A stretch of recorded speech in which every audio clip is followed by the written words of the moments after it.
If you've ever wiped and seen blood, if you dread going to the bathroom because of pain, if you feel a lump or an irritation at the anal opening, or if you're pregnant or postpartum and suddenly dealing with things down there that no one warned you about, this video is absolutely for you.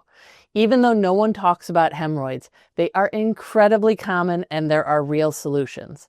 Hi, my name is Dr. Brooke Kalisiak, pelvic physical therapist and passionate owner of Legacy Physical Therapy. And today we're breaking down hemorrhoids in a way that makes sense and, more importantly, what you can do to help them. First, let's talk about what are hemorrhoids. Hemorrhoids are swollen, enlarged blood vessels in the anal canal.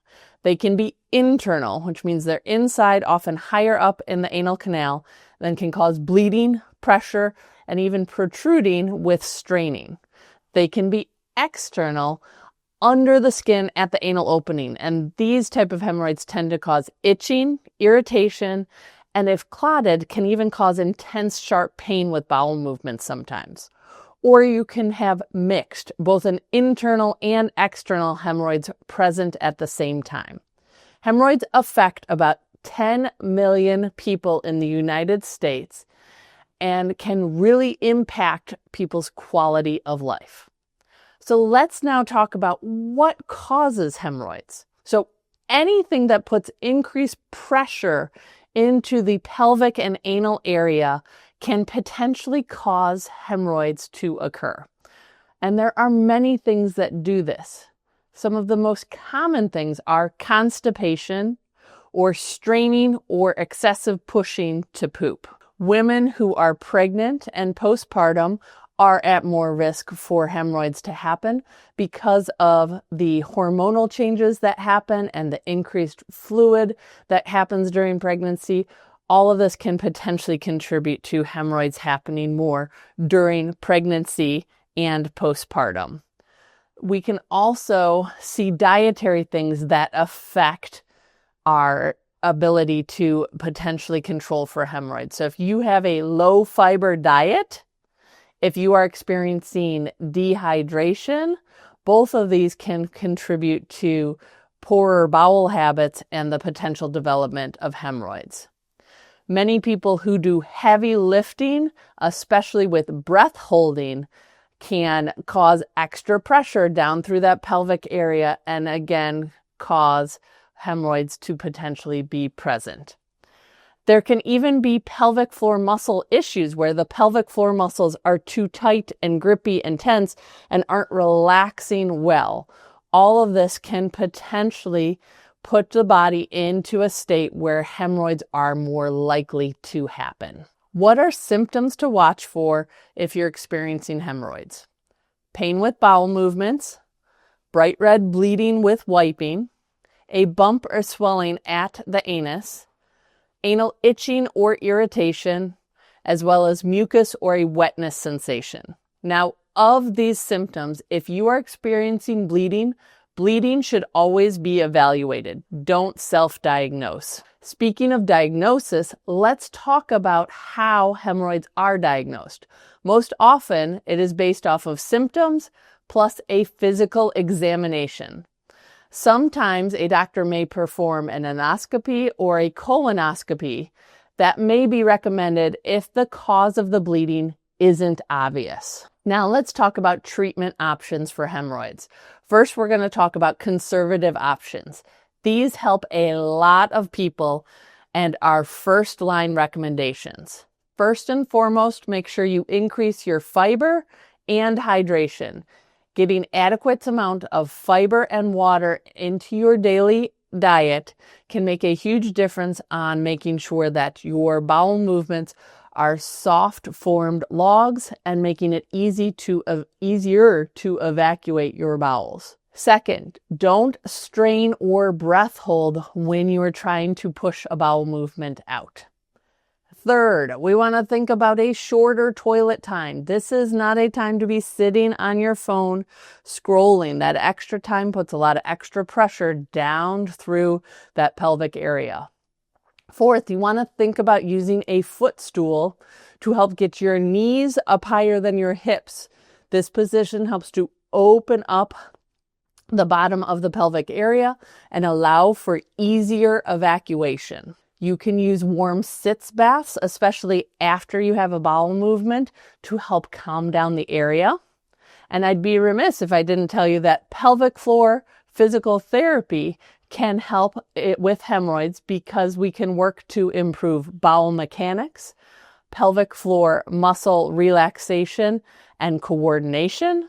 We can work on pressure management strategies. And here at our practice, we can introduce a special type of therapeutic option called SoftWave Therapy. SoftWave Therapy can help hemorrhoids in a new and exciting way because it actually uses acoustic shock waves to pulse, not heat the tissue. These shock waves help to increase the blood flow, reduce inflammation, stimulate tissue healing on a cellular level, and help tissues reorganize and normalize. So according to centers that are using SoftWave across the country for hemorrhoids, it can help reduce pain, swelling, irritation, and improve healing, all without surgery or downtime.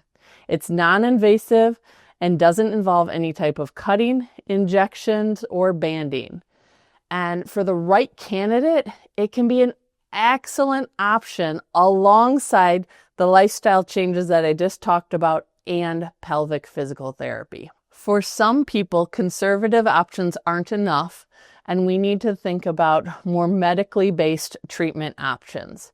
So if conservative care modalities like SoftWave and pelvic physical therapy aren't enough, other options include rubber band ligation, where they put a rubber band around the hemorrhoid to get it to go away, injections or sclerotherapy for the hemorrhoid, infrared coagulation, and in very advanced cases, surgical removal. Surgical removal is never the first line treatment, and we want to think about trying more conservative options first and then working our way up to more invasive ones to try and make sure that you have the best possible outcomes. We just went through treatment options, but now let's talk about some prevention tips to help make sure that you never develop hemorrhoids. Daily habits matter. You want to make sure that you are drinking enough water throughout the day. I usually recommend going by the color of your pee.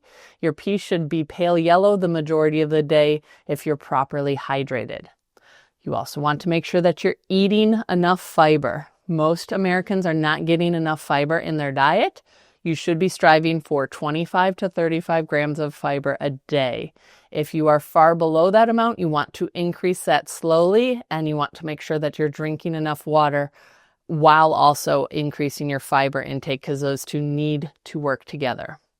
You want to avoid doing a strong push or straining to have a bowel movement. We want to think about relaxing and letting it go. You want to have good toilet posture. So I call it the guy reading the Sunday paper pose, where your knees are up higher than your hips because your feet are on a stool. Their knees are out wide. You're leaning forward from your hips with your elbows or hands on your legs. And in this position, you just want to take big, slow breaths. We should breathe, not breath hold, to poop and let the bowel movement come out naturally versus having to strain to have it. We want to make sure that those bowel movements are relaxed and supported. Hemorrhoids are incredibly common, but they are not something you just need to live with. If you're dealing with hemorrhoids, especially constipation, pain with bowel movements, or difficulty relaxing your pelvic floor, pelvic physical therapy can help. At Legacy Physical Therapy, we help patients with hemorrhoids every day. And yes, we offer SoftWave Therapy as a non-surgical option for symptom relief and healing. If you want help, reach out. You do not have to suffer in silence. Please like this video, subscribe, and share it with someone else who needs to see this information today. Thank you for watching our video. We hope you found it informative. We put out weekly content on pelvic health topics because we want people to be able to optimize their pelvic health throughout their lifetime. Make sure you like and subscribe our channel so that you're alerted when our next video becomes available.